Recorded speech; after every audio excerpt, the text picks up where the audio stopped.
America's #1 funny man. What? Hey.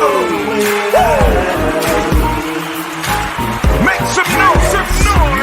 Ladies and gentlemen, from LA to New York, Chicago to Mississippi, let's give it up for America's #1 funny man, Rodney.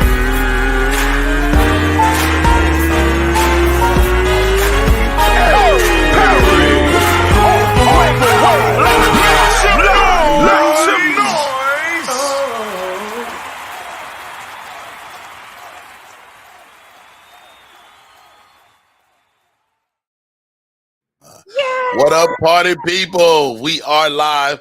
My name is Rodney Perry. That young lady is Shawnee Scott. How are you today, Shawnee?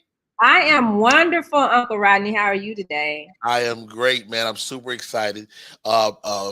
This show has been going a few days now, man, and it's like a dream come true. First of all, shouts out to Media 360 for bringing us together, and I'm super excited about the show today, man.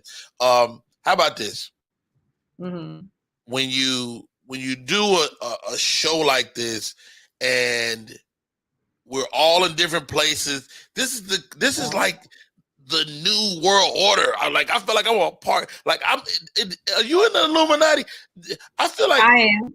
I'm the queen of the Illuminati. We have signed up for the Illuminati. A couple of things we're gonna be doing with this show every day. I'm gonna be bringing in some co-hosts, my friends, my comedy comrades, and just dope people, you know. And so I'm gonna introduce both of them, my co-hosts for the day, in a couple of seconds. But how about this, Scott? How's your day? Well, this has been a good Sunday. I didn't wake up to any drama. You know, I have 2 pimps, and I have to cater to Who's your pimps? I got 2 pimps. You didn't have the 2 pimps when you came? I got 2 pimps. You mean your daughters? Yes. Because they keep you working on that stroll, don't they? They take all money. All the money is for them. So yes, I have 2 pimps. Today I woke up to a quiet house. I guess because they knew Uncle Rodney's presence was gonna be here, and they didn't want no smoke from you. They didn't want no smoke. You know, I swear to God, if I put money in my Cash App, they know. Like, I think they got some type of alert. And yeah, Kathy, what's up? Thank you for tuning in. So let's bring in my co-host for today. This young man, is my buddy. We go back many years, man. And when I turned 40, I said I'd probably meet no new friends. And turns out I was totally wrong. Welcome to the show, Cole Parker in the building. What's up, Cole? What's going on? Hey, Shawnee. Yeah, Cole. I like the house, Cole. I got to come play the piano. Cole, how are you today, man? We had a pretty late night. Brother, it stayed later after you. But I'm doing phenomenal. Thanks for asking. Hey, always a pleasure, man. DJ Slow Your Rollins in the building. What's up, bro? Also, co-hosting today, fabulous young comedian, man. And y'all know I love comics, man. And this dude, I really feel like is going to be a star. Welcome to the show, Mr. Cameron Keys. What's up, Cam? Hey, what's up? Thank y'all for having me. Hey, Cam. It's great. When did you get a background? I just got this while you I said, let me get something else. I saw the Cole's background. I said, let me see if I can conjure me up something. I'm at home. That's Cole's house. What you mean? I'm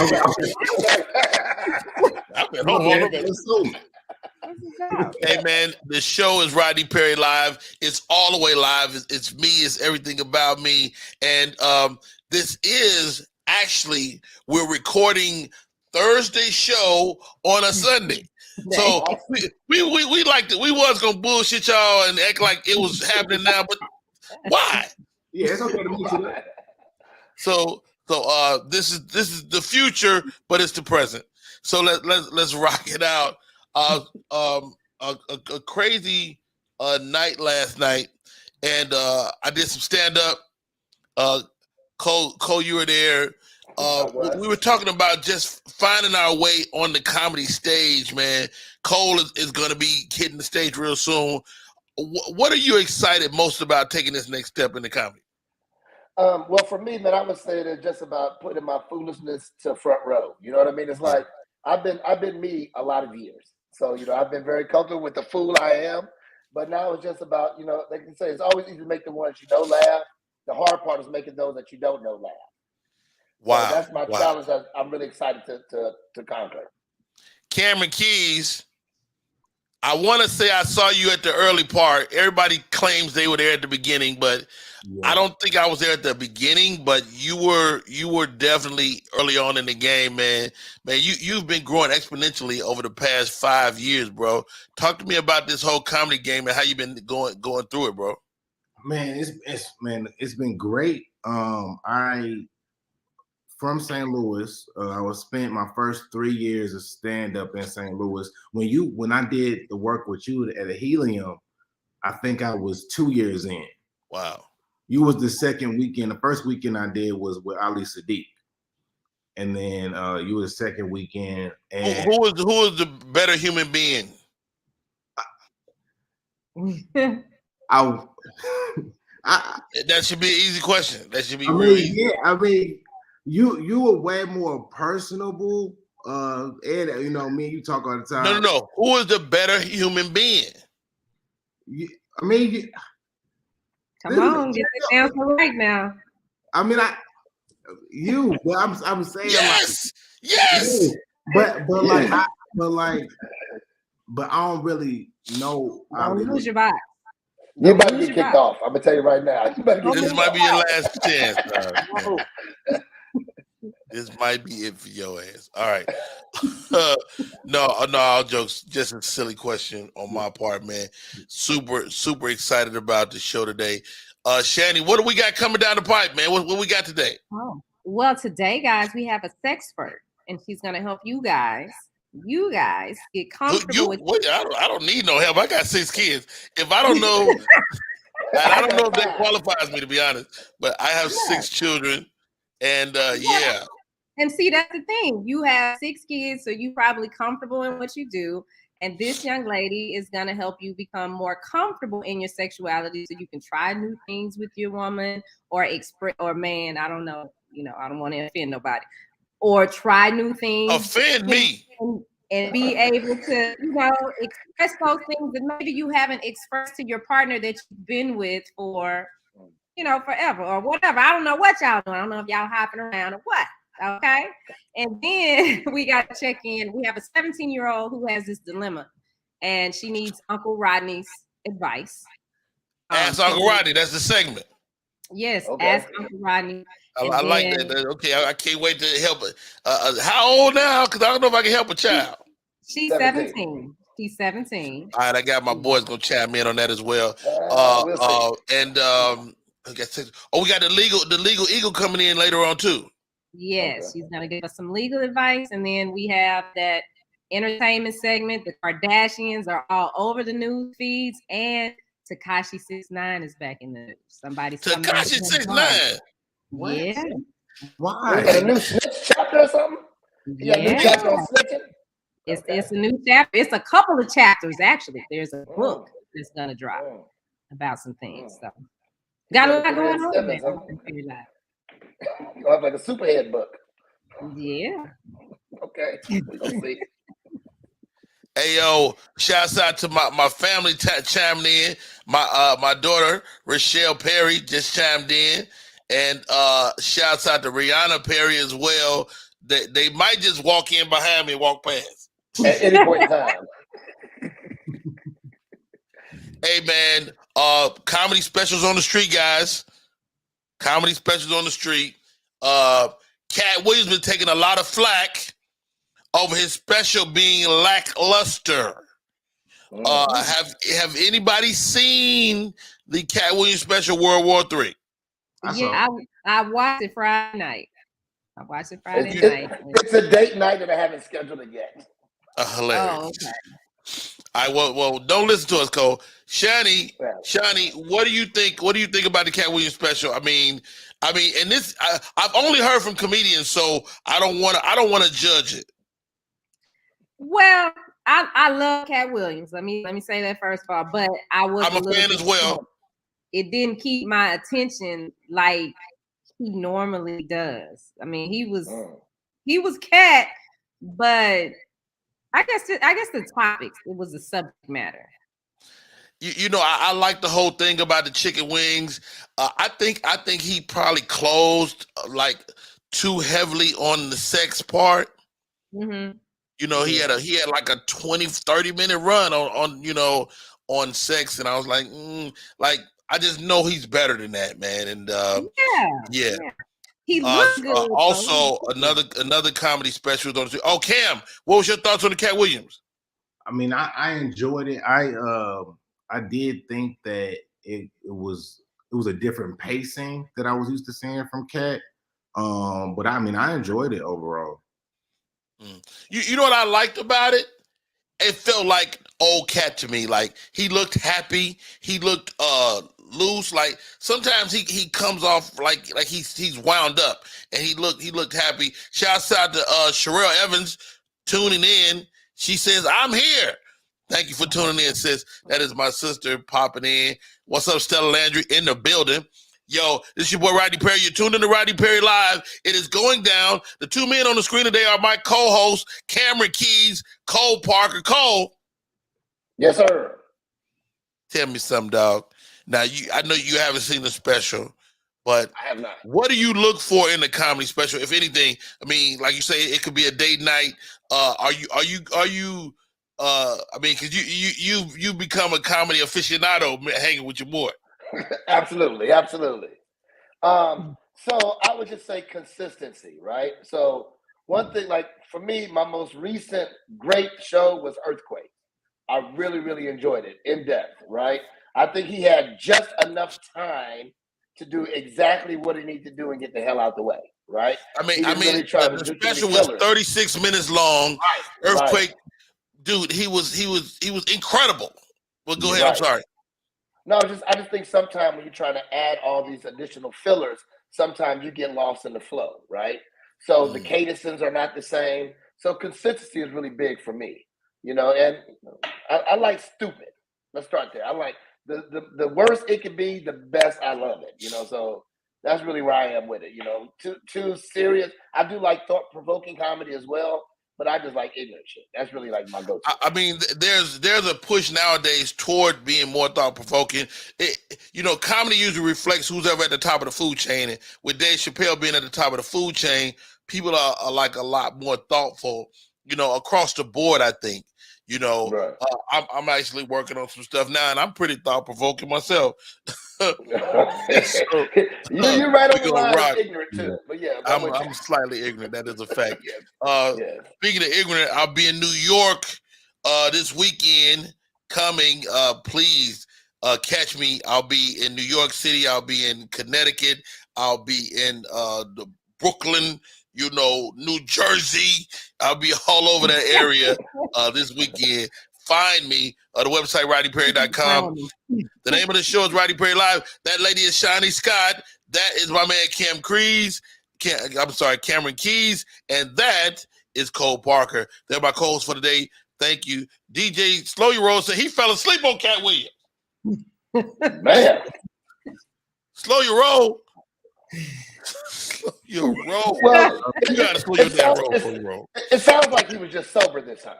Okay, so let's be real. Okay, let's label some facts. Okay, wow. You think if he was sober, I mean, I didn't see it, but the way that's why you haven't like, he may have been because he looked good. He definitely looked good. He looked good. It looked like he gained a little weight, not in a bad way. He was a little thick. I was like, hey. I didn't think it was that bad. Goodness gracious. All right, you guys. We're 15 minutes past the hour, 16 minutes past the hour. The name of the show is Rodney Perry Live. I'm Rodney Perry. That right there, Shotty Scott. That's Cameron Keys. My man Cole Parker is in here with us today. We'll keep the show cracking. We said we gave you a little tease earlier. Mm-hmm. Let's bring in our sex bird. He's here. Well, we already got one on the panel. His name is Cole Parker. I'm just saying. I can definitely give a different introspective. Cole Parker, did you know, Cole Parker, that a man could have multiple orgasms? Absolutely. You knew that? Yes. All Don't right. all y'all Let's know find that? out more about it. She's joining us. Her name is Sherelle Thomas. We call her Sexpert. She is an expert on all things sex. Welcome to the show, Miss Sherelle Thomas. Hey. Thank Hey, you. sis, how are you today? I am doing amazingly well. I'm in Chicago, happy that the sun is out and shining, which is rare in these parts. So I'm I happy. know. All right, Sherelle. You got such a wealth of information. First of all, how do you become a sexpert? Did you have so much sex that was like, you incredible? No, it's Your not. Google reviews off the chain. I wish that was the case. That would be nice. That would be amazing, but unfortunately not. It was just something that I was always interested in. My parents talked to me about sex at a young age. We had our first conversation when I was 10 because my mom got pregnant when she was 14. She had my brother when she was 15. So she didn't want that to happen to us. But sex was always something that I was like genuinely just interested in, like not in a perverted way, like sneaky and stuff like that. Ain't nobody say that. I was thinking it, though. I was thinking it.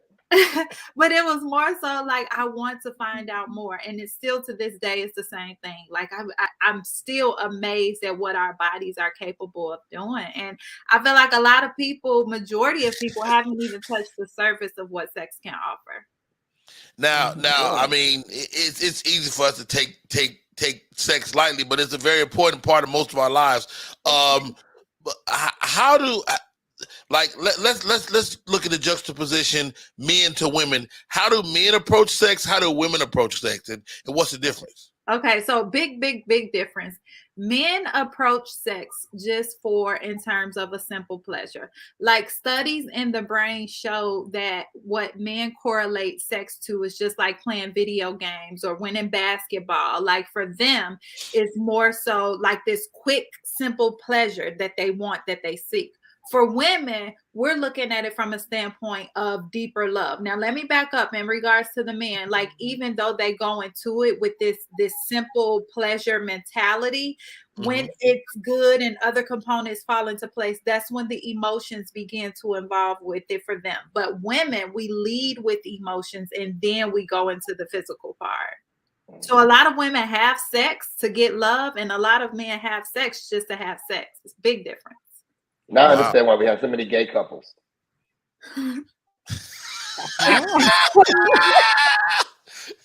Expand. I would love to hear your perspective. Well, it's all about, birds of a feather, right? So I actually like women who just like to have sex, just for simple pleasures. The emotional side kind of gets to me. I'm not an emotional communicator. I have emotional intelligence. I'm not an emotional communicator. So, sometimes I can leave emotion out of it. So I agree with the part about men because I definitely fall into that category. Yeah, you're definitely void of emotion. I mean, I give what I have. You know what I'm saying, and that's a lot sometimes. But I can understand that now. I never really understood. Like I had a light bulb. I'm like, boom. That's why men are gay. I understand it now. I just didn't understand it before. Hilarious. Hey, that young man is Cole Parker. Her name is Sherelle Thomas. She's our sexpert. She's on today. The name of the show is Roddy Perry Live. Now, Sherelle, we got Shani Scott, who is a woman with the faces beat. We got Cole Parker. We got the young homie in Cameron Keys, and the old man in Rodney Perry. Okay, here's the question. Yes. Orgasms. How many types? What's out there in the orgasm streets? Educate me. So in terms of what I have learned and what I teach my clients in regards to women, it's a total of 12. However, hold on, stop right there. I gotta take notes. Wait a minute. 12? Channing, how many you done knocked out? Oh, like in one. No, like out of 12. I don't know. Okay, wait. Okay, let Sherelle go. 12. Okay, give me the 12. Okay. I got to taking notes. Cam, get your notepad out. I'm putting it on my phone. It's clitoral. A lot of women, if they Okay. climax, that's how they actually climax. That's the type of orgasm that they have. Another one is G-spot. Hold on, let me ask you this. Hold on. Stay right there, Sherelle. So clitoral, is that why when I'm watching my films that women usually kind of do that little move? Yeah. Cole is doing, they do that, and so they're being penetrated, but they also do that. Is that what they trying to achieve? Yes. Yes. That is orgasm. So I got some goodies to show you real quick. I know I won't be before you guys long, but I wanted to show you. Like this is an actual clitoris. See that? Oh, wow. But this is the only part that you That look like some little wire cutters. I never been with a white woman. I never seen one look like that. This is what you actually see. Sorry, I should have had it out. But this is what you see. Like that's all you see is the hood, right? I'm sorry. You just walk around with vaginas like in your bag or something like that? No. And I got We have a workshop that I'm going into right after this, but no, I don't walk around with vagina clitoris. you got a bag of vaginas. You are wonderful. Okay. She's amazing. So that's it. That's the whole thing is the clitoris. The whole thing is the clitoris, but all we see is that first part, and that's why there's so many ways for women to actually climax because it's 8,000 nerve endings that go from this. So even Tell us, say it look like a wishbone. Yeah, it does. But even with like vaginal penetration and double stimulation of a clitoris, like that's what make it so powerful. That's what make it feel so good. But a lot of women. And how many nerve endings is that? How many nerve endings in there? 8,000. 8,000. Wow. Great. And Cameron Keys, did you know anything about this? I knew just not really, no. I didn't know the difference. I didn't know it was I didn't know this, and I have it. Exactly. Okay, Sherelle, go ahead. I'm sorry, I cut you off. So clitoral is number one. Okay. G-spot is the second one. So that's common a lot. And I stop you right here. I know about this one. The G-spot is up and back. Good job. Yes. It is. It's up and back. Okay. It's the curl under. Yep. That's how you get to it. So is that what makes us women squirt if they hit that spot? No, squirting can be achieved from any of these. And we can go into squirting a whole nother time, but it's more common when they do hit the G-spot.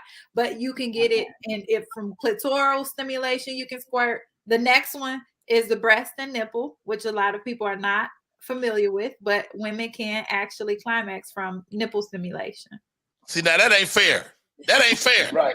That ain't fair at all. So you telling me you can have your nipple and then all of a sudden, boom, you there? That ain't right. Yeah, but it takes a certain technique and it takes certain skills in order to make it happen. It's not just like this and boom, I'm there. Like you got to know what you're doing. right.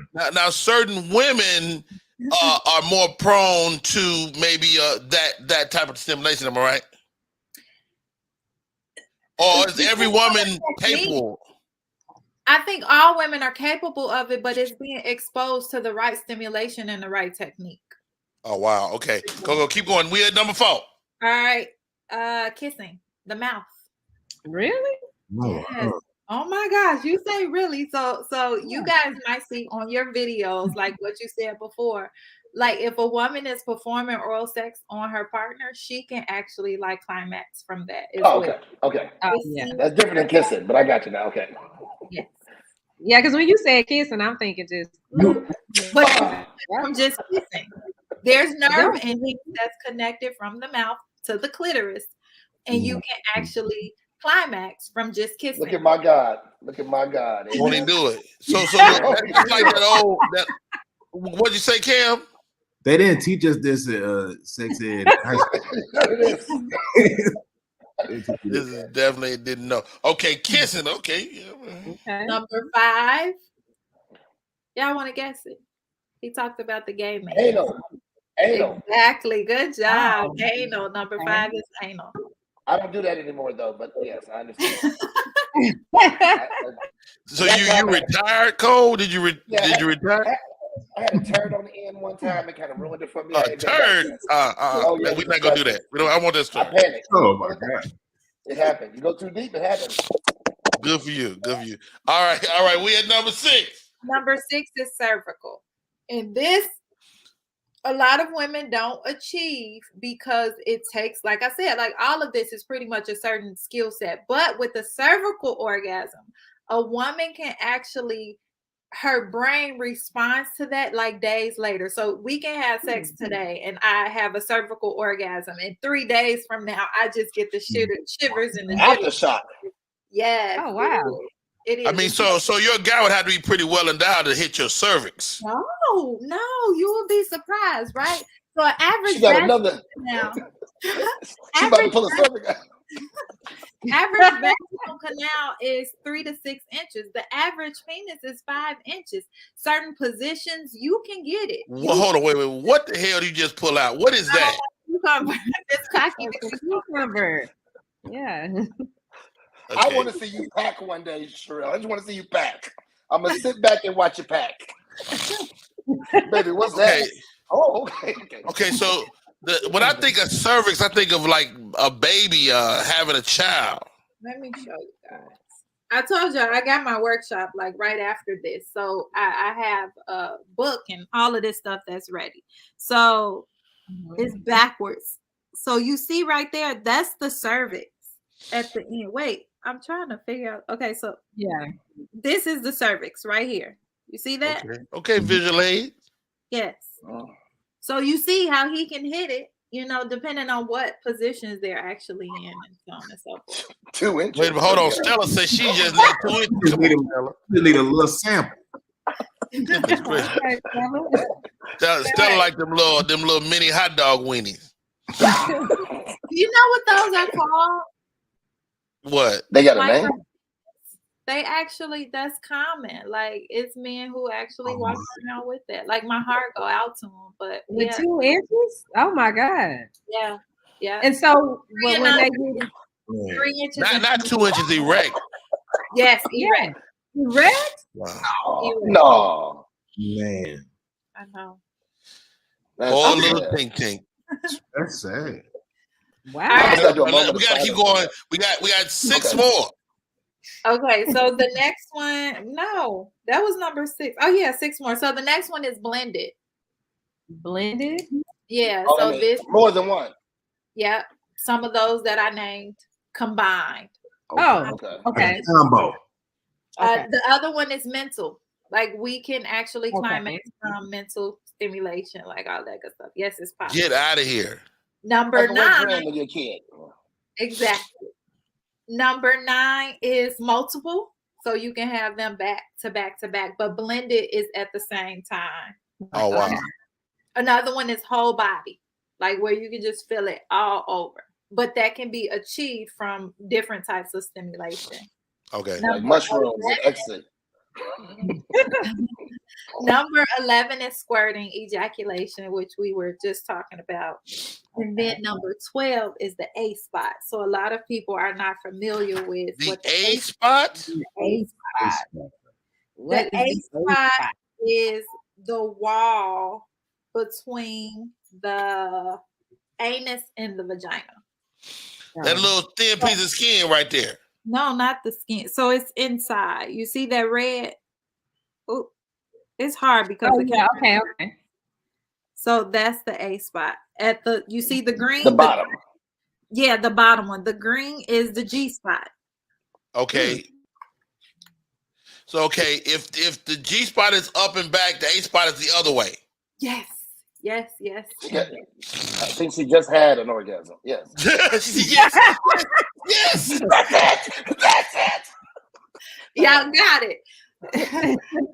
Oh man. But okay, I do have to hop off and head to my session. I'm about to Hey, Sherelle, first of all, thank you so much for coming on. Before you go, how do people stay in touch with you? How do people find out if they want this information? I mean, this is just the tip of the iceberg, for lack of a better term. Yes. So you can find me on Instagram. It's actually Sherelle E. Thomas. So it's CHARELLEE THOMAS. Bless you. But you can find me on Instagram. I do have a YouTube channel, and I think it's just Sherelle Thomas. But if you follow me on Instagram, then you'll be able to see all of the links in my bio and different ways that we can stay in touch. Awesome. She is a sexpert. She came on our show, our very first guest. Well done, Sherelle. Hey, I can't wait to talk to you again. She's going to be coming on the show every Thursday. We're going to talk sex. So much love, mad respect. Appreciate you, sis. Have a great day. Thank you, guys. Have a good one. I think Stella had an orgasm watching. Yeah, I think so. Definitely. Hey, that's crazy. 12 different types of orgasm. Cameron Keys. Yes. What did you learn that you just had no idea about? Okay, let me look at my notes. I took notes. I didn't know that I didn't know the cervical one. That one that's the best one to me. You mean we can have sex today and on Friday she can have an orgasm from it? I don't think it's fair. Was that only the orgasms for women? This hopefully men don't have definitely the women's stuff. Right. It's definitely women's stuff. I don't think I have a cervix. I don't have. All right, you guys. Let's switch gears. Coming up in the show, what's coming down the pipe, Shani Scott? Well, up next, if anybody needs legal advice or you have questions about these civil cases that you're seeing in the news, people getting beat down by the police officers or the police officers asking you to get out of your car for a search, we have someone that can give us the right advice and tell us how to conduct ourselves in these situations and what we can and should do to move forward. Okay. I love it. Ladies and gentlemen, joining us on the show, absolutely, my co-hosts are in the building. Cole Parker is here. Cameron Keys is in the building. But this young lady I'm about to bring in, first of all, I got to go blow my damn nose. But or get an antihistamine or something. Something. I think I got some allergies in this room. But, ladies and gentlemen, Beverly. Oh, shit. That's okay. You should have got tissue right Let's before bring that. her up. Let's bring her up. He had a nasal orgasm. He had a nasal orgasm. That's another one. We're going to bring her up. Hi, Melanie. How are you doing today? I'm good. Nice to meet you, Shani. Hey, Cole. And hi, Cameron. I don't know you yet, but nice to meet everybody. Nice to meet you. Okay. Uncle Rodney's back. All right. There he is. Oh, goodness gracious. All right. Did you get a squeegee, my guy? It got ugly real fast. I call this young lady Melanie Esquire. She's actually really funny. She's a nut, but she knows her stuff. She's a lawyer, and I said, Melanie, I want to do a segment where we stay abreast of what's going on in our country in terms of some of the legal things we're seeing around the country, different things like that, and you can kind of keep us up to speed with what's going on. In terms of that, and Melanie said, "Right now, I got you. Got you. Yep. So, what should we be looking at right now, Mel? So, I just read this story today. So, where you all are in Georgia, in Spalding County, which is about an hour outside of Atlanta, the officials there voted to end Sunday voting. So, as a result, some of the Black pastors galvanized and organized a Saturday vote drive so that the people could still get out the vote, because Georgia is one of the many states that are having primaries at the moment. And as you all are aware, they passed several laws basically dialing back the right to vote. Like, you can't give people water or food in line, basically trying to suppress essentially the Black vote, because Stacey Abrams was able to organize and get so many people registered to vote and out to vote that now the Republicans, they're not even trying to hide it anymore. So if our right to vote wasn't so important and valued, especially as Black people, that we fought and died for the right to vote, then they wouldn't be trying to take it away from us. So I just want everyone to be aware in the different counties in Georgia that you need to get out and vote. Be aware of your laws, because again, they're trying to disenfranchise us from voting, and because they just want to maintain power. So it's definitely important for you all in Georgia specifically, but across the country, to get out and vote in the primaries. because of the laws down the pike. We've all seen now the result of Donald Trump's appointees. He had 3 appointees to the Supreme Court. Now it's a hard right conservative majority. As such, now Roe versus Wade is being overturned. So now women in half of the country won't be able to get abortions. I mean, do you think they will overturn Roe versus Wade? Absolutely. That draft opinion was a leaked opinion. And it's funny because they weren't upset that the opinion, like, they're not upset about the body. Before we get into it, Melanie, break down what they're trying to change, because I don't know if the average Joe Blow really gets it. Oh, are you talking about for Roe v. Wade? Exactly. Yes. Okay. So under Roe v. Wade, which was settled law as of 1973, so basically it's been the law of the United States for almost 50 years, basically allowed women to get abortions, I believe, up to like the 24th week of pregnancy. And as you all have seen on the news, a lot of these red states are restricting it. Texas has probably the most restrictive at 6 weeks. But now I think either Oklahoma or Kentucky passed a bill saying at the time of fertilization. So, I mean, each state is like, it's like a race to the bottom as far as like who can pass the strictest law restricting abortion. And and this is my theory, and it ties into Buffalo, which I'll get to next.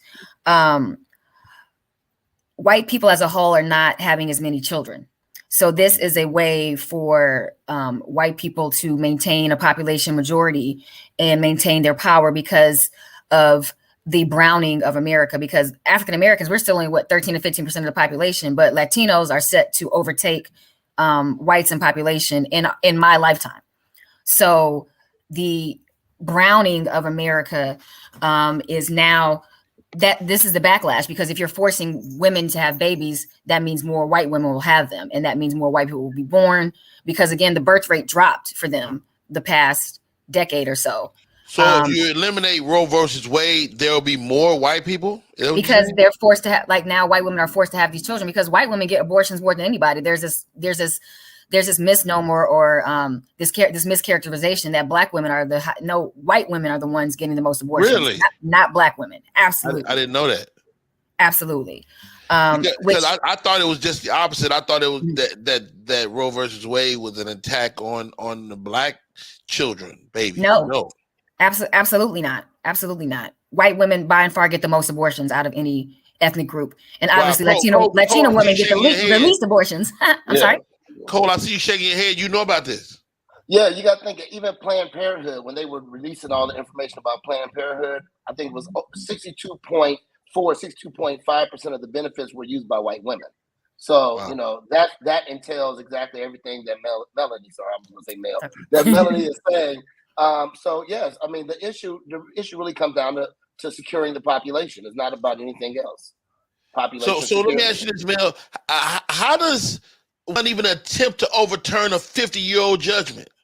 Well, I'm glad you asked me that, Rodney. So the legal basis for the Roe versus Wade decision was the right to privacy. Additionally, because if you think about interracial marriage, that's Love v. Virginia.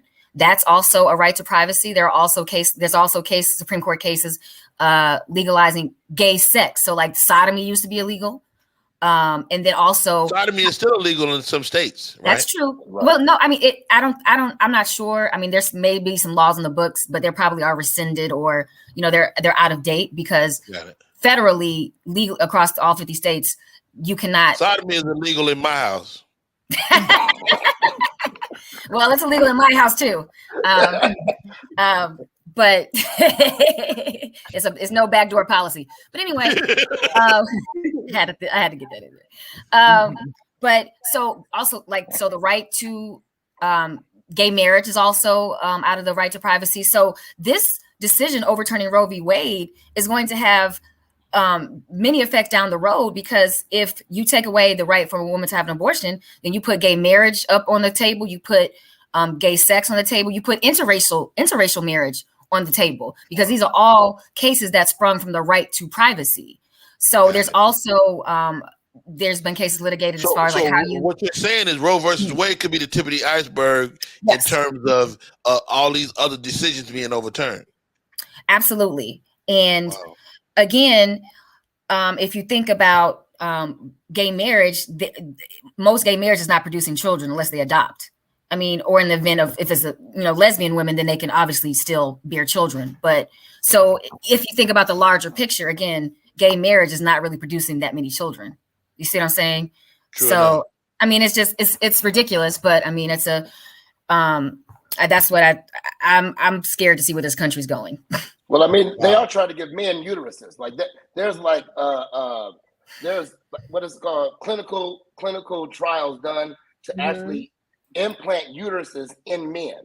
So that may change. The white man want a uterus bad. Definitely. Definitely. No one else does. Let me tell you something. I don't want high heels. I don't want skinny jeans, and I don't want a uterus. Yeah, because they push us to do the hysterectomies. Like, so when I got diagnosed with cancer, that was the first with breast cancer. They were like, "Well, you want to have a hysterectomy?" I'm like, no, I can still have babies. I still want to have kids. Wow. So wait a minute. Like, you gonna do it?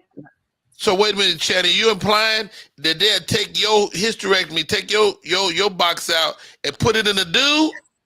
Where they getting them from? Where they getting them? Well,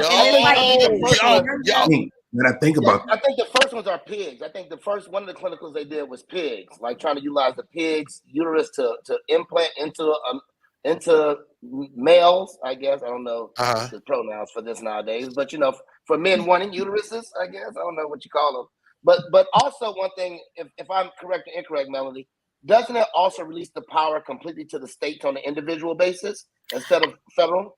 Absolutely. So now each state is left up to them on how to regulate women's bodies. And there's not one single law on the books regulating men's bodies. So now every state has the right to. I'm sorry, Melanie. I'm sorry. We might need to send Stella an invite to the show. She says she's seen and cared for a man with a uterus implant. Is that, or is that a penile implant? What type of implant you talking about? How about the uterus? Let's go back to Roe vs. Wade. Oh, she teaches the man how to pee. How to pee. Or the new man that has new. I don't know. It's all confusing. Goodness gracious. All right, everybody freeze. Go ahead, Melanie. I'm sorry I cut you off. Oh, no problem. But yeah, now it's going to be left up to each state to decide where life begins. So like I said, one state is passing a law like life begins at fertilization. So like basically you can't get an abortion in this state. And so what's going to happen is that back alley abortions are going to become more frequent again. And then now because a lot of abortions are now being taken care of by a pill. And so now they're trying to outlaw that abortion pill. And I'm not talking about a Plan B. I'm talking about an actual medical abortion pill. Wow. So they're trying to outlaw that too. Let me ask you this, Melanie, in reference to the abortion. And I know a woman has a right to choose what's going on with her body, but do the fathers have any rights? Because as a father, I would like to have some say so over whether my baby was going to be terminated or not. Well, so I don't think so, and the reason being is because one, until it gets to a certain point in the pregnancy, there's no way to determine who the father is. I mean, now there's more, advanced technology where they can do, a test while the baby is still in the womb, but it has to be further along. But in the beginning stages, so it's like, I mean, we've seen enough episodes of Maury to know that, who you think is the father may not be the father. So unfortunately, I don't think there's a lot of say so on the man's part, but it's also because the woman has to bear the child, has to go through. And in America, we have the worst female mortality rate for pregnancy, and Black women have the highest female mortality rate for pregnancy in this country. Wow. All right. Let's move on. What else you got over there, Mel? So I definitely wanted to talk about the Buffalo shooting. Unfortunately, 10 innocent Black people lost their lives from a mass shooter who had posted a manifesto on a private website, but he had gone there the day before to case out the grocery store. And so he was just indicted in New York State for murder. And, a possible defense he may try to bring up is the insanity defense. Mm-hmm. But a way to overcome the insanity defense is to basically outline all the steps in planning that he made, because in order to raise an effective insanity defense, you basically have to show that they were under such a defect of reason as to not know that their actions were wrong. And you can't argue that you were under a defect of reason if you drove 200 miles, purchased a vehicle, purchased ammunition, went to the location the night before. All of that shows intent and planning. So that is, I mean, premeditated murder. I mean, it's very simple. Obviously, in this country, we have the right to a jury trial. We have the right to be innocent until proven guilty. However, I mean, there's video. So, I mean, it's not going to be, this trial is basically a slam dunk. However, this is only the first start, because he's probably going to also be prosecuted federally for the hate crime. So that takes a little bit longer. We've seen in the case of Derek Chauvin and George Floyd that he just pled to the hate crime on top of his state sentence, and it's going to be served concurrently, not consecutively, because consecutively means they can stack it on top. But typically most hate crimes, they'll serve them concurrently with their state crime sentence. The same thing with Ahmaud Arbery's killers, the father and son McMichael and William Bryan. They also were convicted of federal hate crimes on top of on top of Ahmaud Arbery's murder. And in New York State, I don't believe they have the death penalty, but I believe the federal, if he's charged with a federal hate crime, the death penalty is on the table. But it's interesting because in the cases of white mass shooters, because number one, there haven't been many black mass shooters. I mean, I could only think of the DC snipers. I was about to say, that's all I can think of off the top of my head. The DC snipers. However, I do recall there were two specific instances in the past 10 years of former military and two black men that killed police in Dallas and California. So the first one was in 2013. His name was Brian Dorner, and he killed 5 people across Orange County, LA County, and they shot him in a cabin in San Bernardino. But we never saw that man's body. That man's body was never found. He was like a Navy SEAL caliber dude. Yeah. So same in Dallas. Yeah, and then Dallas, the guy was an Army guy, and he shot 5 police officers during a protest, and they used a robot to bomb him. Yep. So we don't get the same, although the difference is obviously they were killing law enforcement. But it's funny to me when it's black people, we don't get a trial. We don't get led in peacefully. We don't get handcuffed. We don't get read our rights. We get killed. That is a fact. So it's interesting because like he had the complexion for the protection. Like if he was a black man, there was no way he would have left that grocery store alive. He wouldn't even been able to get off 5 shots, let alone 10. So it's, but also I also saw an article about a New York State Penitentiary police, like I guess a probation officer or maybe a correctional officer posting like clean up on aisle 9, 10, 12, 15. And he was like, oh, too soon. I'm going to see who my real friends are. So they suspended him, but all the people who liked it, they haven't suspended them. Wow, so again, that shows, but again, I'm not surprised. We all know that the police today stemmed from slave patrols. So racism has always been a part of the Fraternal Order of Police. So, that's the genesis of the police, of law enforcement in this country. So it's not surprising. What do we say to our law enforcement? Because I'm not an F the police type of guy, because you can't call me in the middle of the night, somebody come in your house. So what do we say to our men in harm's way that happen to be black? How can they stay protected and how do we support them, if at all? Well, it's unfortunate because we've seen case again of us surrendering, but then still being shot in the back. Shot, with our hands up, still shot. So not fleeing and eluding, not trying to escape. I don't have the answer because unfortunately, I'm African-American, but I don't look it. So I can get out of a police encounter alive. Wow. But, I can't say the same for Cole or you or Cameron, or even Shani. So it's unfortunate because black women aren't exempt either. Look at Sandra Bland and Breonna Taylor. So all of us can get it. I saw a disturbing story this week too. It was a story out of Jacksonville where this white dude comes into a convenience store and start punching a black woman in the face. And I'm like, yo, what the man? Yo, so much, Melody. You gave us so much to unpack, man. I can't thank you enough for coming on today and giving us the legal perspective. Last question. Did OJ do it?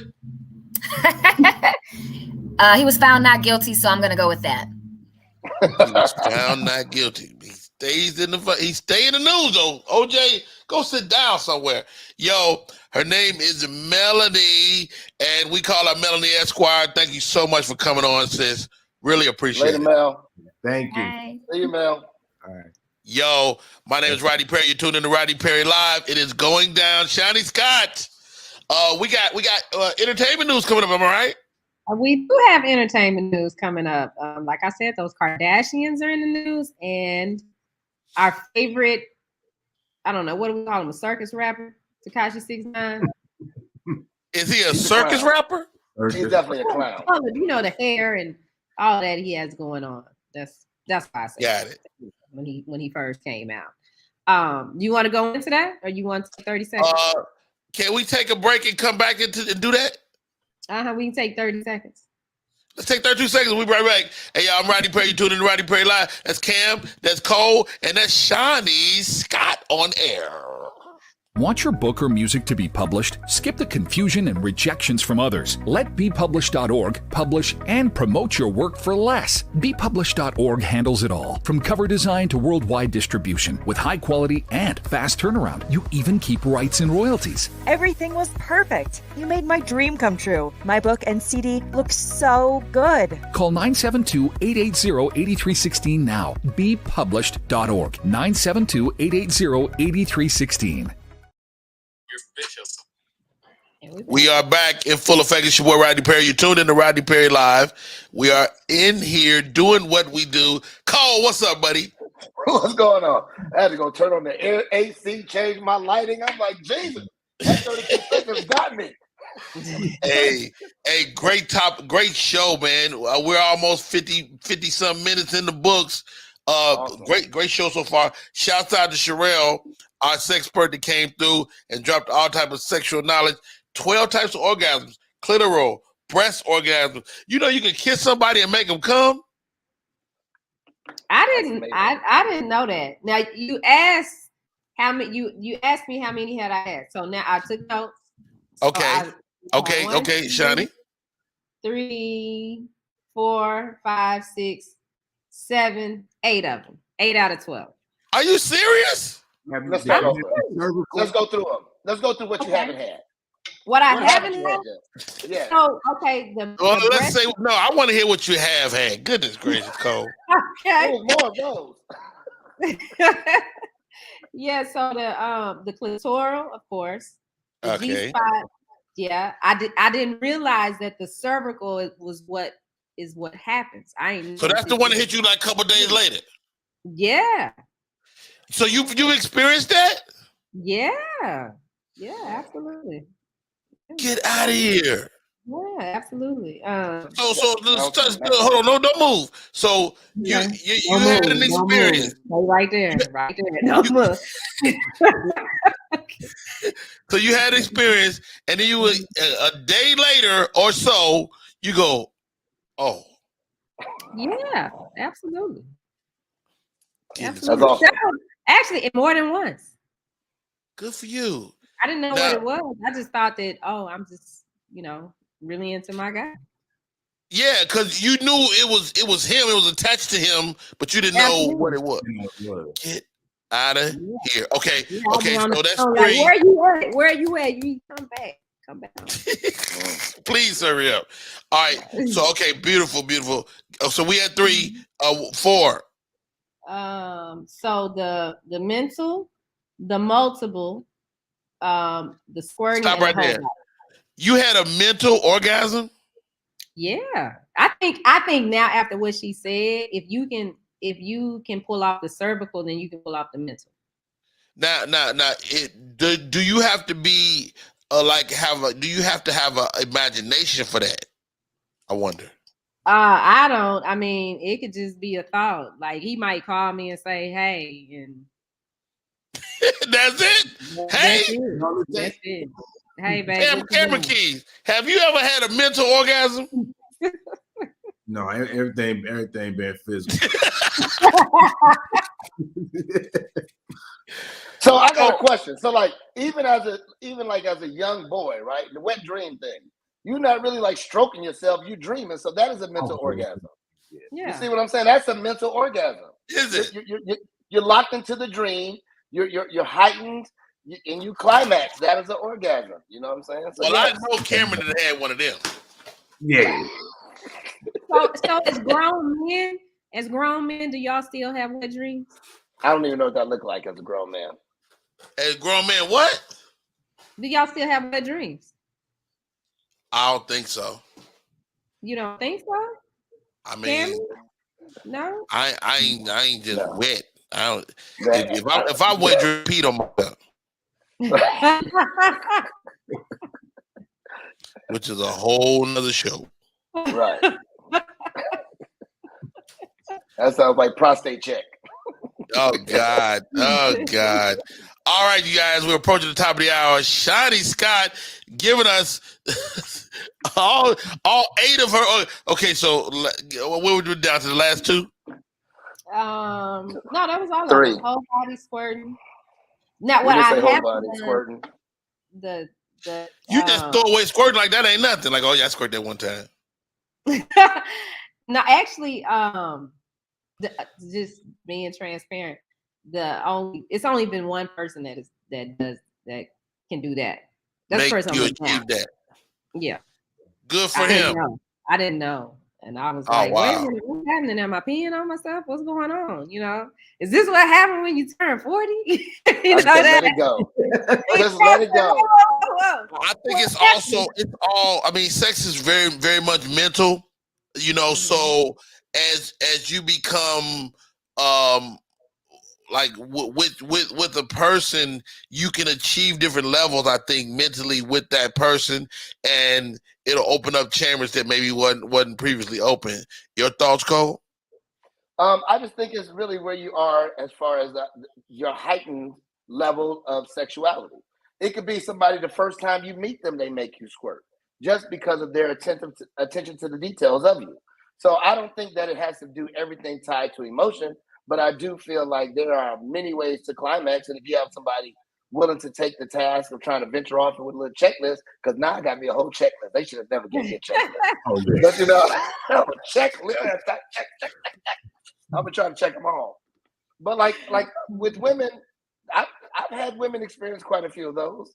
You know, I felt cheated though, because I thought blended and multiple wasn't like a individual orgasm, so I kind of felt cheated on those two. You know, but next time Sherelle comes on, we're gonna talk about that, because they say men can achieve multiple orgasms. We can. So how you feel cheated? Well, because I feel like that's not a new orgasm. It's really you doing clitoral and G-spot. Well, that's just 2 different orgasms. That's not a new orgasm. You see what I'm saying? No. A new one. No, I was if answering her you question can do both of them at the same time, but there's still 2 orgasms. Yeah. So Cole, you've had multiple orgasms as a man? Absolutely. Like that, you're not like done it and kept going and done it again. Absolutely. I mean, but like right on top of each other. Sorry, even there's not always right on top of each other. But I'm talking about the same sexual cycle. Like I've done it, stayed in, made some movement to stay erect, or she assisted, and I had another one without going down. So I would say that's multiple. So you saying if you don't go down, that's multiple? I would say it is. I don't know if that's a rule. We got to look that up. My book? What happens usually when you climax after erection? What usually happens? Right. Oh, really? So if you stay up and you keep stroking, then yes, it's multiple. So like even with women, clitoris could be 10-15 minutes later it can be a G-spot. 10-15 minutes later it'll be an A-spot. Those are still multiple orgasms. Now multiple types. I think men can have that. I'm just not into it. Now, Cameron Keys, do you call it the A-spot because it's right by the ass? It definitely should. That's what I thought. That's what I thought when she said it. I was like, okay, it has to be that. Have y'all had that before, though? Dudes, guys, have you had that? What you mean? What was the question? An A-spot orgasm. Have we had it or I've given Have one. Well, no, have you experienced it? Oh, you mean like what they call milking? No. Either way, I don't want to be a part of that. No. I get it. I got an outie. And for anybody listening, stay away from my booty hole. 100%. But if that is a place of stimulation for you all, why are men so okay. of that? Why y'all? I like that shit could make $1 bill shoot out my penis, and I'll still be like, in quarters. No thanks. That's gotta be. So do y'all go get the prostate check? Not for no sexual gratification. I still have an outie. Unfortunately, my doctor. I changed doctors when I turned 40. I got me a little Jamaican lady. She's about 4'9". I like, let me see your hands. They like real little hands, just in case. Oh wait, what her hands look like? Real little hands. But I do blood work still. So long as my blood work levels come back, she'd be like, you're good. And I'd be like, I'm okay. My doc told me, he sent me a little cup. He said, put some dookie in this and send it back. And if it's bad, then we'll come finger you. Oh, so okay, so they send you a cup. Okay, how did you put the doo-doo in the cup? Did you use like a teaspoon? I went manual. I went to get. I went. Let me see. Let me show you. I get my dookie. And then I go. Oh, you use your finger. I go manual. We're never shaking hands again, Rodney. Do you make that sound every time? I try to. Color guard. Yeah, that's the name of the test. Color guard. Yeah, color guard. Color guard. Venus. I don't like to look on Venus' face when she said color guard. Right. She like to give you a prostate exam. And both hands be on your shoulder. Be like, wait a minute, ma'am. Where does the other hand come from?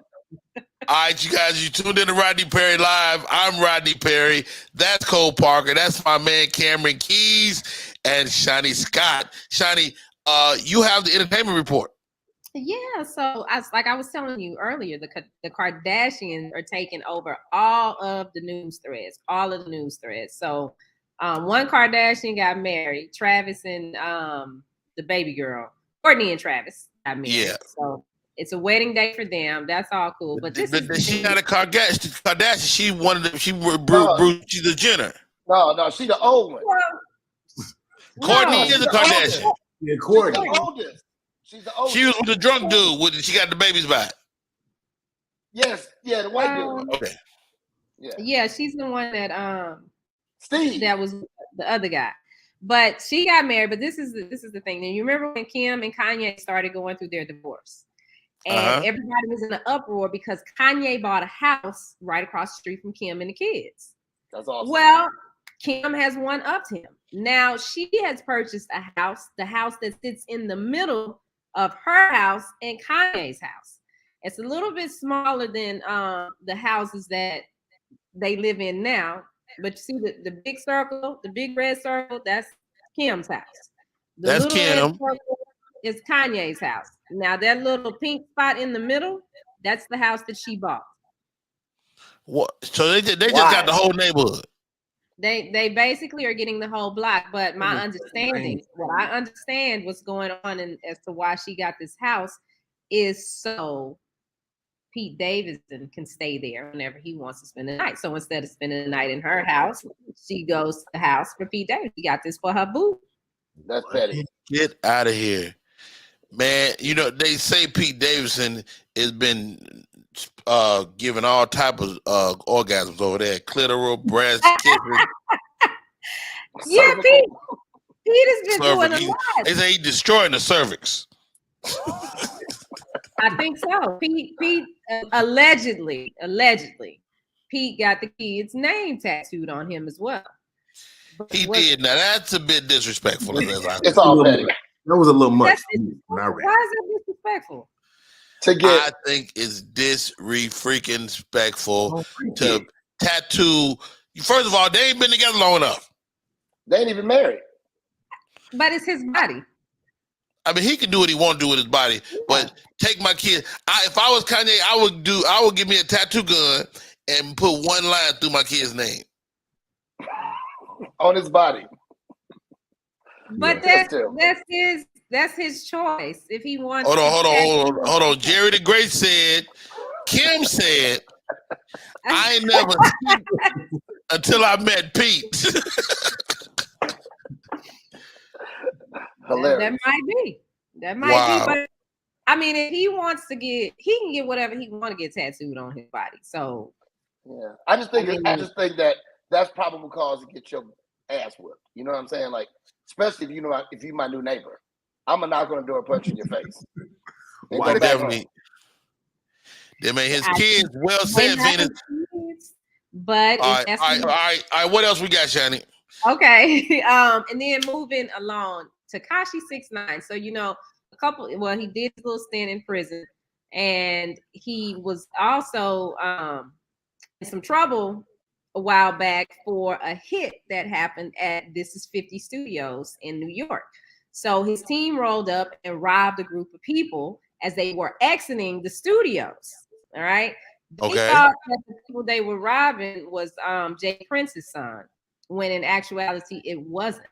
So there was a whole case over this. Well, now there is a book coming out that details everything that happened by a young lady by the name of Sky L. Daniels. And the name of it is The Shit That Dreams Are Made Of. And in this book, he details everything from the robbery, the case that she's gone through with it, because the case is now over and they actually ruled in her favor. And there are some things that she's dealing with now behind this. And Tekashi is saying that allegedly he doesn't have the money to pay the amount that she won. But of course, we see him out here doing videos with cars and money and stating that he's the king of New York. So I'm interested in getting my hands on this book to see exactly what happened. Wow. Well, you got to tell me about it. I'm not going to read it. Cole, you not read the book? Definitely not. The cover is like something from No Limit. Let me ask you this, man. You're a young guy, man. How relevant is this Tekashi 6ix9ine guy, man? For me, not really relevant. I don't listen to his music, and then once he was started getting in trouble and deal with that, I was just like, there's no point in me in engaging in this anymore. So he's not really relevant to me. But I mean, he seems to stay popular, and I think that's really because he went to jail. So now he has something to talk about and snitched on everybody. Snitched on everybody, exactly. Now, let me ask y'all this now. We say snitches get stitches, but is that even true anymore? Not for him, because they've said he could come back to New York and he's protected. Nobody can touch him. Get out of here. We won't. Our company won't ever work with him. I can tell you that. We'll never work with him. Now, when you say we, Cole, you're in security as well. Yeah. You wouldn't protect that guy? Not at all. He's too high profile and too high risk, and he's hard headed. He's a recipe to get everybody on his team dead. So no. Now, can you talk about some of the people you protected recently? Can you? No.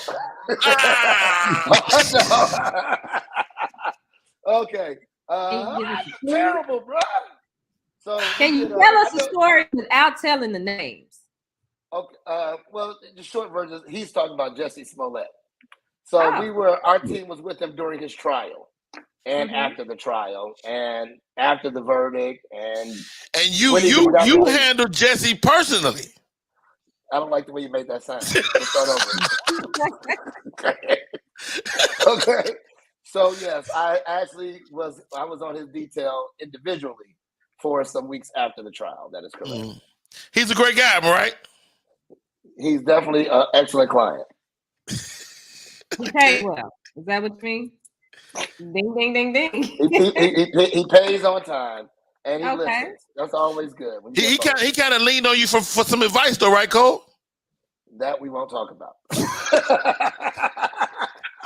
But yes, I mean, because when you're in the world with them, there's a lot of trust has to be reciprocated. Okay, so you have a situation. I wasn't part of that detail. You have a situation where they rely on you to give them great advice for their personal protection, and with that, sometimes you have access to things that normal people wouldn't have access to, information, phone calls, things like that, which I won't discuss at all. But there are times where they're just regular people, and when you're isolated, sometimes not so much befriending, but sometimes befriending does happen. Right. Everybody saw The Bodyguard with Whitney Houston. It didn't start that he was banging her. You know what I'm saying? It ended up happening. Not saying that's anything remotely close to me and Jesse, but I kind of walked into that one. I had to get out of it. We ain't asking about Whitney. Hey, only way I wouldn't touch that because I know Cole is never gay. Never. Nothing remotely. I don't even eat hot dogs, sausages, bananas. It ain't no Bananas. cool way to eat them. Oh no, I saw Cole eating a banana from the middle. Oh. And it was in half, and I broke the piece. That's the only way to do it. Not the tip in. Can't ever put the tip in the mouth. No banana Not tip. the tip of the banana, not at all. Jerry said pause. Mina said Exactly. pause. Everybody says pause. I pause. Yeah. No, man, but really great perspective on that, man. Let me ask you this, Cole. When you are hiring a security guard or personal security, what should be your first question of them? What are your credentials? Make sure that they can legally do everything that you need them to do. Just because you have a concealed carry permit doesn't mean that you can use it to protect someone else. So that's a big thing. There's actually certifications and licensing that you have to go through for those particular details to be able to protect someone. Also, just soft skills, general conversation, because everything doesn't have to be heightened. You know what I'm saying? Exactly. I don't the Snicker minis at all. Exactly. But Jerry, shut up. I don't mess with none of that. But I'm like really, really crazy about this stuff. As funny as it is, Rodney really knows me. Like I'm like, what the fuck you doing? I get mad about anything remotely that I believe in toxic masculinity to a certain point. I want men to be men, like grandfathers men. I don't like to do like whatever. I'll be like, man, I'm gonna punch you in the face and one more whatever, So we're gonna get off me on that. let's not do that right now. All right. Shanny Scott, do we got anything else? Yeah, Chris Brown was in the news. Chris Brown got drugged pretty bad after Rihanna had her baby because he took to Twitter and just said congratulations. And everybody got mad at him for saying congratulations. Why they get mad at Chris? I think because I'll accept him again. Yeah, I thought he hit the baby on the bottom. So he was the first to hit the baby when the baby came in the world. Wow. No, he didn't do that. But some of her fans felt like it was disrespectful for him to give her congratulations. And I'm like, they've gotten past this. They're friends now. She congratulated. Okay. Shanny Scott, was he throwing shade? I don't think he was throwing shade. I mean, it seems like the two of them, they were young. They went through something. And I think, me personally, I just think that they both still have special places in their hearts for each other. They ain't know how to get through that. They was young. But some couples are just volatile. Like, you ever been around a couple and you like, man, it wasn't in them coming. And because it's gonna be some stuff. You know what I'm saying? So I think they were just a volatile couple and they're better apart than they were together. Yeah, and I kind of agree with Jerry. Chris is like, I think he might have that feeling that, dang, I should have had my kids with Rihanna. Supposed to be my girl. Oh, shit. Yeah. All right. Well said, Jerry. Thank you guys for tuning in. My name is Rodney Perry. You tuned in to Rodney Perry Live. We're 15 minutes into this hour. The show is 2 hours long, 45 minutes left. Thank you for my co-host coming in today. And I can't thank this guy Cole enough. I appreciate you, brother. Tell you why Cole Parker has a place near and dear to my heart. You know what? I'm not going to tell the story. You tell it, because I would tell it if you don't. So Cole and I are friends. Cole comes to me. Cole, I'm going to tell you, I got one of my friends is a Scorpio. Shani's a Scorpio as well. Okay, copy. I am too. Get out of here. This is Scorpio day. Hey. So Cole says, Rodney, man, I'm having a roast for my birthday. I said, Cole, I would be honored to be at your roast. He said, no, don't be at my roast. Host my roast. Okay. I have a history of saying the wrong thing at roasts. But I figure I got a handle on this. Now, you know, we drink and smoke cigars together. We have a good time. And so over the course of a friendship, you entrust things to your friend. Cole has told me things, not necessarily in confidence, but it really shouldn't have went anywhere else. Okay. I changed my mind. We don't need to talk about it. You're right. You're right. That's what I'm trying to tell you. So the short version, I'm gonna give you the short version. You get a short version. Yes, because he's about to. So I'm about to mess it up again. All over. I'm about to be banned from this show. You can't come over on Thanksgiving or nothing after this because she told you to kill it last time. So the short version is, so Rodney and I were friends, and I told him how me and my wife met. You know, we were co-workers. We got to know each other. We built a relationship, a friendship. Expound upon those ships. At the time, we weren't together. We were both married, just not to each other. And Rodney at my roast tells my beautiful wife, "Stand up, everybody, give her a round of applause." She's like, "Thank you." You know, she's really shy. She's like, "Okay, you know, thank you." He said, "Not all you side bitches in the room, you got a chance." Oh, that's what he said. That's what he dropped. What? I didn't say bitches. I didn't say bitches. Yes, you did. That's exactly what you said. 100%. Oh my 100%. I'm pretty sure I said chicks. 1,000%. It probably felt like bitches. You definitely dropped it. You was already in it then. You was already in it. You just took off with it then. Wait a minute. Unbeknownst to Rodney, in a room is like, we got at least 50 people, right? There got to be at least 50 people in the room. Only 3 people knew until he said that. Then 50 knew that day. So Yo, Cole got all these gangster family members. They look at me like, no, it was my wife. All jokes aside, such an awesome lady. Cole is married to an awesome young lady, Miss Parker. And regardless of how that came about, these people are meant to be together, man. We locked in. They're definitely locked in. You did say that. And then your excuse for it was bitches ain't the part, though. The bitches ain't the part. It wouldn't matter if you said side bitches, side chicks. It's the fact that you reference. Made her stand, gave her a round of applause. She deserved the applause. She's awesome. They didn't even get to sit back down yet. I don't even know why Cole is still my friend, to be honest. I have no idea. I'm waiting on. I told him, I say, whatever you want to do, just punch me. Just punch me in the face. But what did she say? How did she react? She laughed. That's the only thing that saved me. That's the only thing that saved me. Oh, she didn't pull a Jada on you, Cole. Oh no, she laughed. She laughed. She was like, oh. Then she laughed. No. The whole room stopped, looked at her, and she let me off the hook. She like, yes, she did. Matter of fact, I think you owe her for that because she did let you completely off the hook. Yeah, I do. And I'm a huge fan of hers. I think she's an awesome mother and wife. And shouts out to Miss Parker, Mrs. Parker. Yeah. Since then, we've celebrated anniversaries, birthdays, kids' days. We locked in all as a bigger family now. Goodness gracious. Cameron Keys. Yes. You did do that though, Rodney. I love this cat, Cameron Keys, man. What's on the top of the list thing that's bothering you right now? All right, hold on. Let me take my phone. I've been.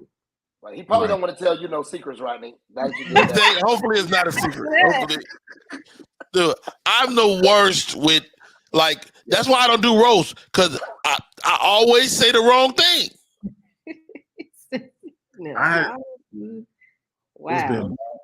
What's been bothering me recently? I have a hard time sleeping, right? Okay. I sleep, I go to sleep probably like at 12:30 at night, most nights, between 11 and 12. And I just have a hard time sleeping.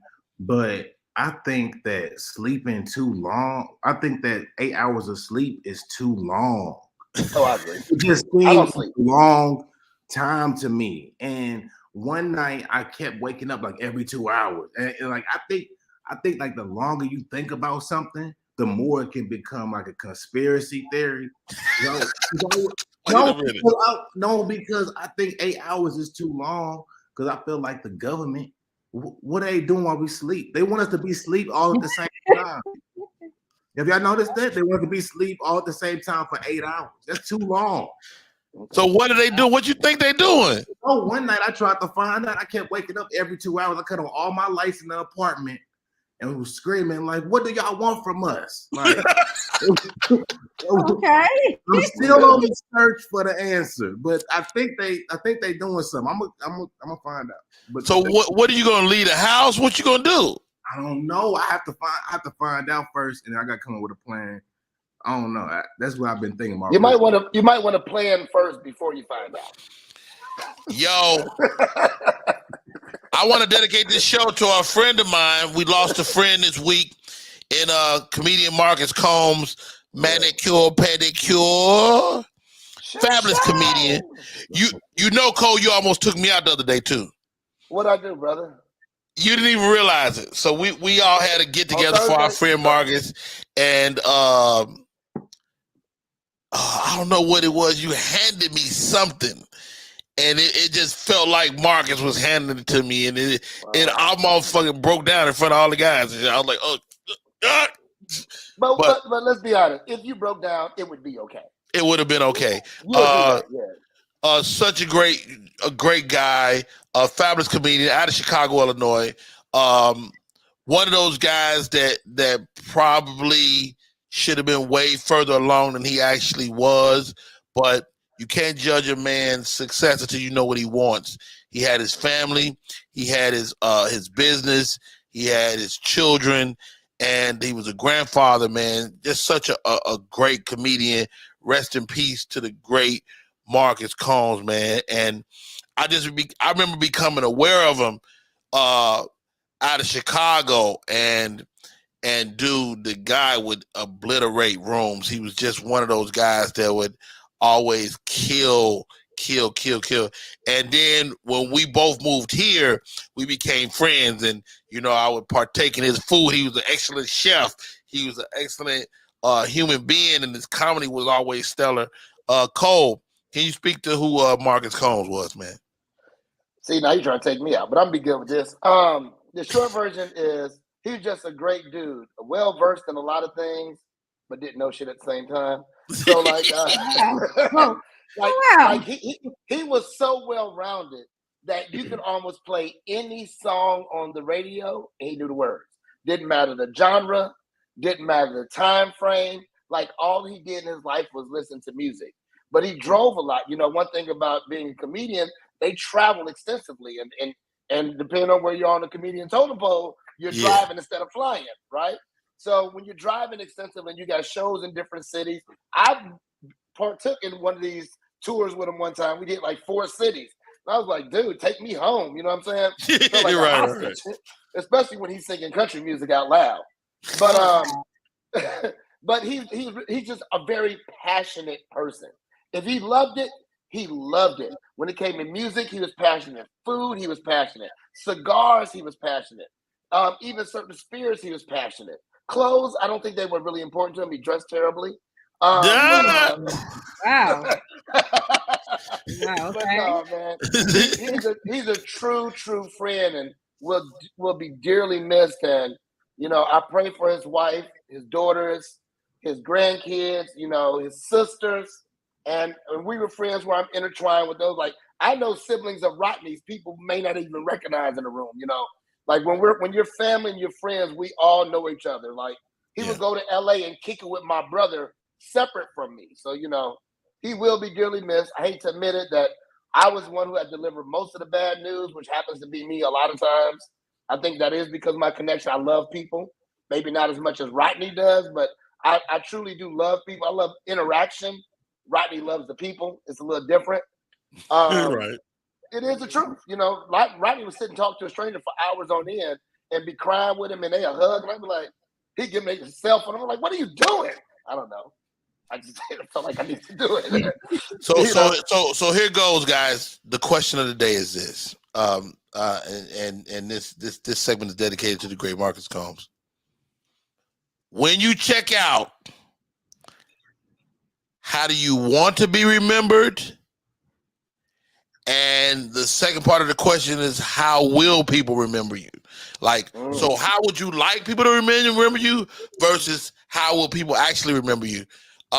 Cameron Keys, you first. Okay. All right.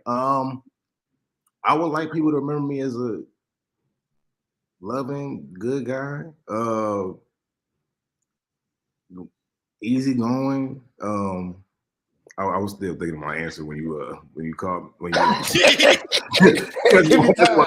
that's why I see me lip season between the words I'm trying to say. But I want to be remembered as a caring person, you know, who just want to have a good time, and that's it. And that's what you want, but what will they really remember? Hopefully that. I think some version of that. Is Cameron high? Cameron is not high. No, I'm not high.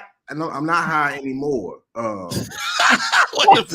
Last night I partook before I went to. That's why I was talking about the sleeping thing, because that happened last night. But you're having a cervical orgasm from your weed. Yeah, the alien on your shirt too. Shawnee Scott. How would you like people to remember you? Well, I would like them to remember, I guess, my hard work, and I love my daughters. You know, my great mom. But then I like the whole funeral thing. Like, I don't want that. I told my kids they ain't got to do that. Just cremate me, and whatever you want to do with the ashes, do whatever with it. My mother was like that. My mother said, I don't want nobody looking at me. She said, y'all cremate me. And we did. We did. Yeah, I mean, I'm just like, I'm gone. The people that I spent time with and shared time with, they can have those memories. And that's what, but I'm not financing no party and I'm dead. We not man to that. Don't even talk about liquor. So I eulogize my mother and my grandmother. Oh. So I do my mother's eulogy. I kill it. No pun intended. Yeah. Pun intended. Okay. Oh, okay. I smashed the eulogy, right? Okay. And it was hard. It was tough.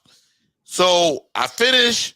The pastor of the church that we used for the ceremony, he said, hey, brother, you were fantastic. Are you available in 2 weeks? I said, what?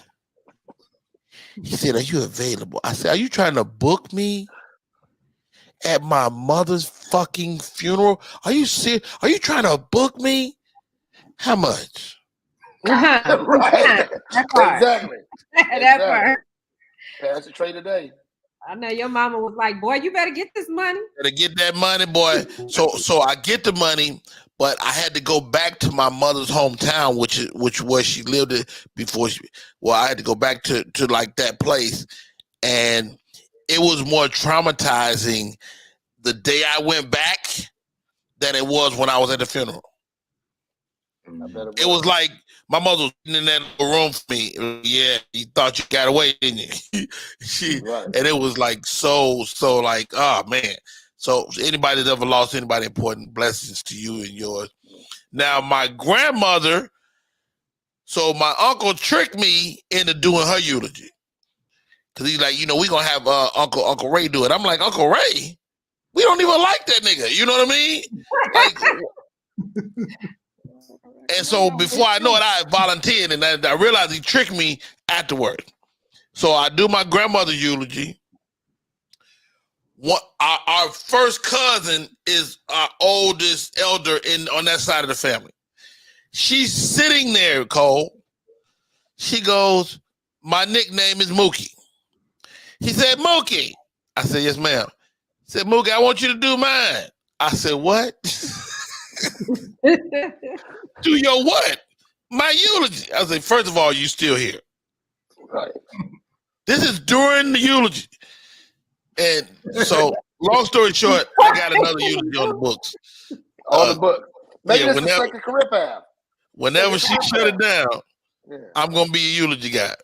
You should be the eulogist. You should start that as a service and put a fee to it. You'll come. You know what? That's why they pay you the big bucks. Cole, how do you want to be remembered, bro? I would like to be remembered that everyone I've come in contact with, they're in a better place than when they met me, no matter what it is, space, financial, no matter what, right? I want everybody to be in a better mental space, financial space, spiritual space, whatever, than when they first met me. That's how I want to be remembered. That's you absolutely achieved that. Wow, what is it for me? How do I? Let's work on that. So, how can you help me get in a better financial space? I mean, because I actually got a little life coaching thing on the side. I'm a hustler, so when we come down to it, we can talk. We can wrap after this, and then we'll see what some of your likes are, some of your dislikes are, what you want the next phase of your life to be, and I could probably help you formulate a business doing it. You guys are like y'all don't know each other like that, but y'all like super alike. Like Shani is like Shani. She told me my name ain't no damn Shani. Apparently not. Right. That's why I asked. I came in the door like, Shani, is that correct? That's why I said black woman name wrong on TV. You're gonna be embarrassed. Right. So, but Shani is like a super go getter. Big. I'm a huge fan. She has no idea. All right. Question of the day. How do you want to be remembered? If you're tuning in, hit us up. You can shoot us an email. Rodney Perry Live at Gmail. Rodney Perry Live at Gmail to hit the show up. How do you want to be remembered? Hit us with that. I would like to know that. Up next. Ask Uncle Rodney. Ask Uncle Rodney. Oh God. I don't know. Yeah. I don't know what this is gonna be. I have no idea what this is gonna be. So many emails have come in. These people need your help. They love your support from seeing you on all the other platforms that you're on. And before we get into it, why don't you let everybody know all of the spaces they can see you in outside of Rodney Perry Live? Oh, well said, Shani. I got a movie coming out. I did a movie with Joe Coy called Easter Sunday. The trailer is on the streets now. Matter of fact, we'll run the trailer coming up as well. Shouts out to Joe Coy. I called Joe because I didn't see myself in the trailer. I said, Joe, am I still in this damn movie, man? He said, absolutely. So I'm going to try to get Joe to come on the show as well. Joe Coy, fabulous comedian. We go back many years. And there's something to be said for treating people good. Because one of the reasons he called me for this movie is he remembers we did a show together years ago and the guy was not going to pay him and I made the dude pay him. And it was like $150, something like that. But I was like, dude, pay this dude, man. It wasn't because the microphone that got broken. He was trying to charge him for that. Oh, wow. I was like, dude, you're not going to do that. And but did he pay you for the movie? Did you get paid for the movie or not yet? Oh yeah. This is gonna be a good one. This is Steven Spielberg movie. Oh, that's good. That's good. Oh wow. This Steven Spielberg is a great story. How Steven Spielberg he became a fan of Joe, and they went and had a meeting, and he got a deal to do this film, man. So we're excited. It's a feel good movie. It's it'll do for Joe and the Filipino community what Crazy Rich Asians did for the Japanese community. Oh, I think it'll be so. I got that coming down the pipe. I did a show recently called Finding Happy. It's going to be on Bounce TV. Super excited about that. And I did a drama called Cold and Windy that's coming down the pipe. Also, I'm here. I got a new show. We're right here. It's Rodney Perry Live. We're on every day from 9 a.m. Eastern to 11 a.m. Eastern. If you're in Central, that's 8 to 10. blah, blah, and all that good stuff. Thank you for tuning in. We're going to have some great guests. The show is going to continue to be dope, going to continue to get better. And I think that's all I got right now, Shani. Okay. That's quite a bit. That's a lot. And then everybody can follow him at Rodney Perry Live on Instagram. You got to check out his shorts. Make sure you like, comment, and share. You can do something now in IG called Remix. So you can remix reels, all that good stuff. And that stuff makes money too. Cameron Keys, man, how do we stay in touch with you? _ Cameron Keys on Instagram and Twitter. Cameron Keys on Facebook. Now, did somebody else have Cameron Keys without an underscore? Yeah, it's a white girl that plays soccer. Oh. Really? Yeah, she do gymnastics. Yeah, so I'm trying. Is she good? I don't know. I don't think she used the Instagram. Like I don't know what's going on. So I got to try to contact them to see what's going on. My Instagram was Rodney Perry Live, and I wanted Rodney Perry, but I'm like, the guy that was using it, I had to really think like this guy maybe something happened to him. So he ain't been on the page in a long time though. Anyway, Cole, how do we stay in touch, bro? Everything's simple, just at Cole D. Parker. Cole D. Parker. That's it. Cody Parker is the man. And you have many businesses. Shout out some of your stuff you got going on, man. I own a business teach women and girls self-defense called Divas in Defense. We actually license that system out. So we're in multiple states as well as multiple countries. Rodney sent a couple of his daughters along the way. I have a security business with my brother that we do all levels of personal protection, from bodyguard and all the way down to you need somebody to be at the door for your birthday party. And then we got a boutique branding and marketing agency that I do with my wife, who's really, really dope. And I came with it for the Filipino community because my mother-in-law is Filipino. She is the thriller from Manila. And if you ever met my mother-in-law, everything I say would make sense. I love your mother-in-law and your father-in-law, man. They're such great people, man. Absolutely dope. They celebrated 42 years on May 15th. So they just had a 42nd anniversary. Perfecto. All right, here we go. Ask Uncle Rodney. Goodness gracious. All right, here we go. Dear Uncle Rodney, I'm a 17-year-old young lady who is stuck in a sticky situation. My mom passed away when I was young, so my dad and maternal grandparents have worked together to raise me. I spend a lot of time with my grandparents since my dad worked so much to take care of me. As I became a teenager, my dad reached out to a local nonprofit agency that helps teen girls and got me a female mentor. Jasmine is like a big sister to me and a part of the family. She taught me how to do my hair, shop for stylish clothes, and carry myself like a lady when on dates. She comes to our family function, and everyone in the family loves her positive influence on me. My dad and grandparents threw me a surprise graduation party a few weeks ago, and it was going great. Everyone was laughing, eating, and dancing. We were about to play spades, and Jasmine is my usual partner. But I didn't see her around when my uncle was calling for teams. I went in the house looking for her, thinking she may be in the restroom. When I peeked into the bathroom door, I saw her and my grandfather having sex. I quickly closed the door and ran back outside, so neither one of them saw me and don't know that I saw them. What do I do? My granny would be devastated, and my father would kill my grandfather if he found out. Should I confront Jasmine, my grandpa, or tell my dad?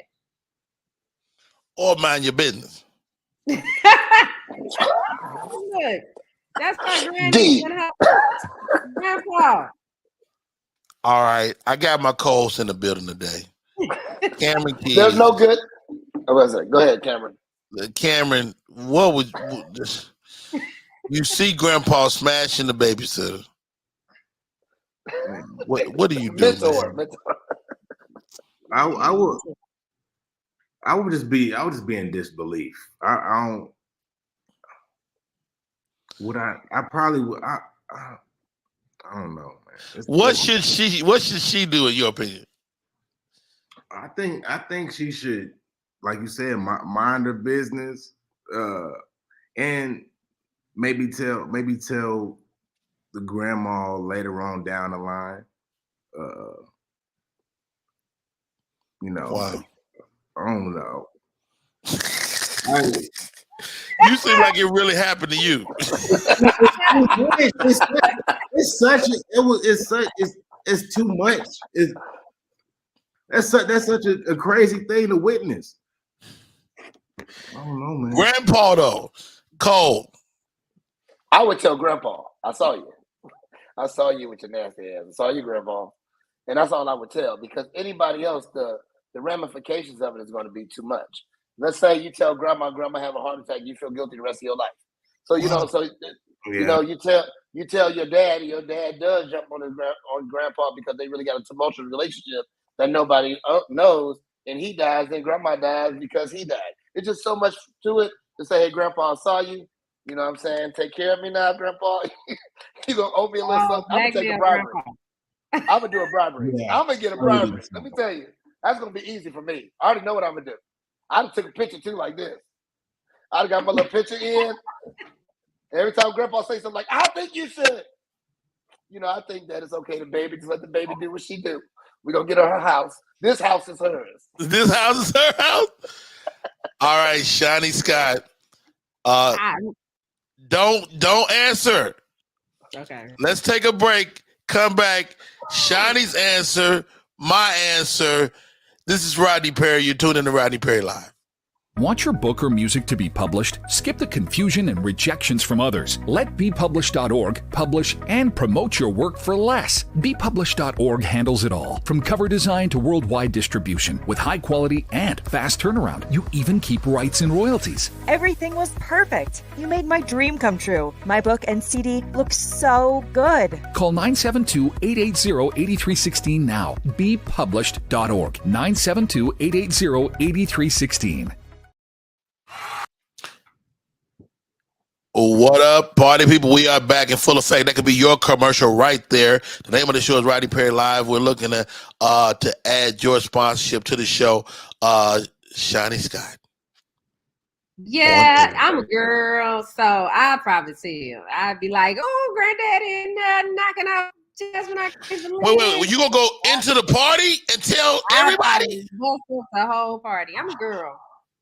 You know, we little. I don't know, because everybody would know something is wrong. They'd be like, Shani, what's wrong with you? Why you acting like that? Pawpaw in there knocking off Jasmine. That's probably what would happen. Pawpaw is destroying Jasmine. Okay, let's start. Let's go back to the top. First of all, I'm proud of Pawpaw. At least. At the very I least. mean, to be healthy enough to maintain an erection on a whim, because he didn't know. He's got to be at least 60. He's got to be at least 60. He didn't know sex was gonna happen that day. Like for me, I need some notice. Like, you can't just spring no sex on me. Before then, you don't think? He old. I'm assuming he a grandfather. Right. He old. He got at least 60. He's at least 60. 17. She's 17. Yeah, she's 17. Even though nowadays he's at least 42. He could be 42 nowadays. So Paul is doing his thug thizzle. Him and grandma might they probably estranged anyway. Going through right? Well, you can't assume that. They've had sticky relations. Dad is trying to find help for the girl, Jazz. It's a lot going on in this family. Mm-hmm. So the sheer fact that she asked me means she got a horrible family life. So the fact that she checked with me speaks volumes. So this is what I'm gonna say. I'm gonna say, ma'am, if you're tuning in, keep your mouth shut. Mind your business, but extort your grandfather. And like I'm gonna tell you that. I think Cole said it on so many different levels. I would never ever tell grandma. I would probably tell my dad. I would definitely tell my dad and let dad deal with grandpa. That's what I would do. I would tell your dad and let dad have a conversation or not with grandpa and leave it alone. Because you got to tell somebody else going to come out. Like, if you don't tell somebody next Thanksgiving, oh, that's going to be the show. But hey, everybody, I got something to say. Y'all remember Jazz? Well, her baby is my cousin. First cousin on granddaddy's side. Aunt. You talking about Aunt Baby? The Aunt Baby? Oh, yeah, it is. Yeah. Oh my God. Yeah. So we're I'm a little different, RP. Okay. Let's be real. Okay. Keep it real. If I remember in the letter, Dad introduced her to Jasmine. Is that correct?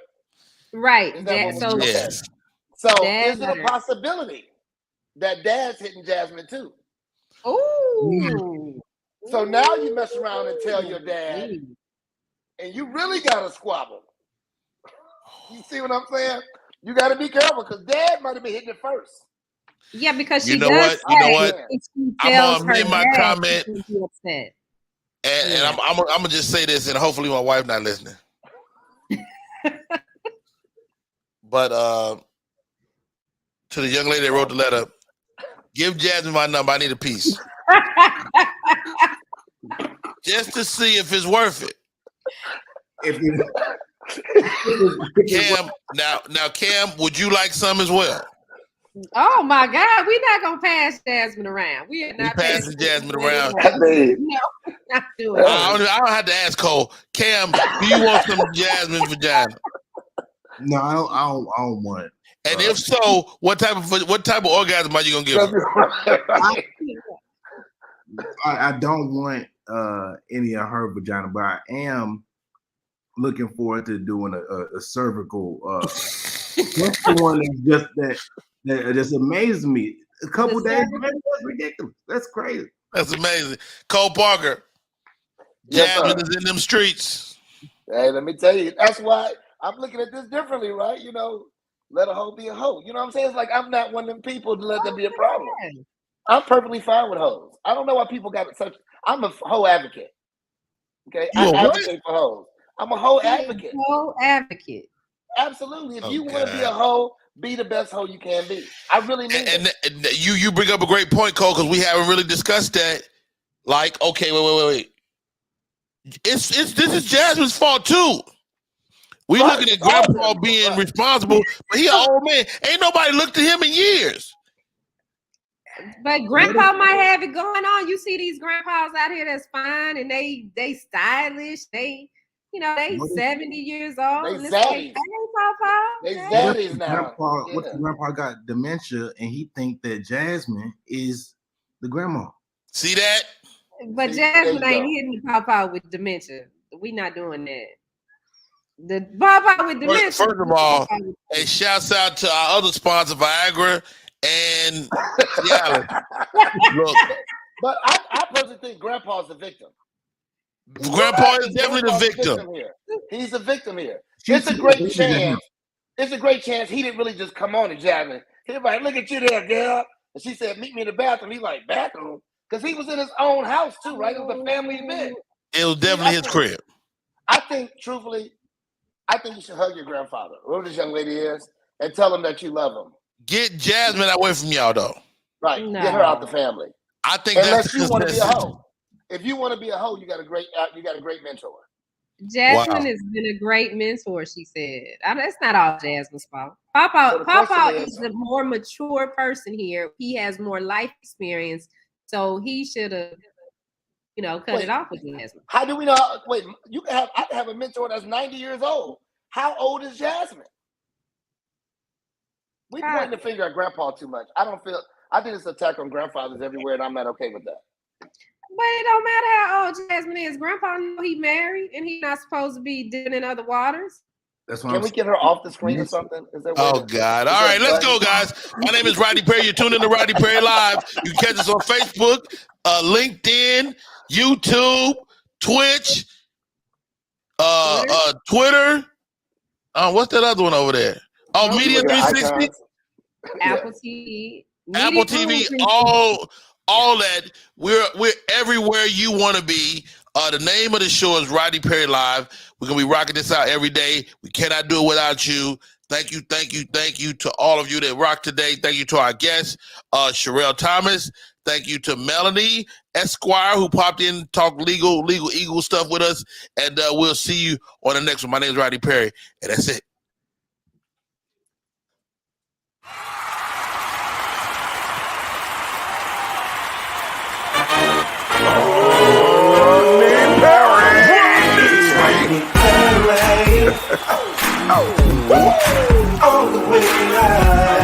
Get ready for America's #1 funny man. What? Hey. Make some noise.